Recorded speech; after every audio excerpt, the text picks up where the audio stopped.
د ننني غونډې صدر صاحب، د پښتنو قامي شاعر رحمت شاه سایل صاحب له به زه د هغه په دې شعرونو مایک ته د راتلو بلنه ورکوم، خو تاسو ټولو ته به خواست کوم چې زه کله په هغې کې پښتون یم او پښتون یم وایم، تاسو ټول به راسره وایي چې پښتون یم پښتون یم.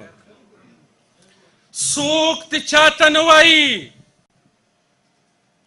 څوک دې چاته نه وایي ما ټوله دنیا پیژني، څوک دې چاته نه وایي ما ټوله دنیا پیژني.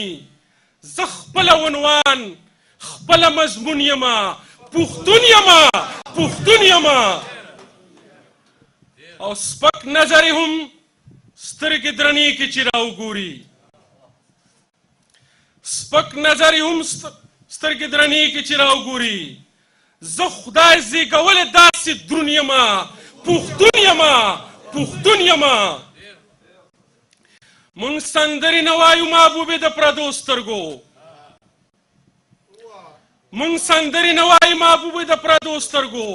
زه د پښتنو سترګو مجنون یمه، پښتون یمه پښتون یمه. په دې شعرونو باندې د پښتنو قامي شاعر د خوشحال خان د پټکیول، د احمد شاه د تورې شړنګ، د ملالۍ ټپه، د باچا خان د امن او د ورورولۍ د سیاست وارث او د پښتنو پیغلو او زلمیانو د اوچو شونډو ترجمان رحمت شاه سایل صاحب له بلنه ورکوم چې راشي تاسو ته خپله وینا او کلام وکړي.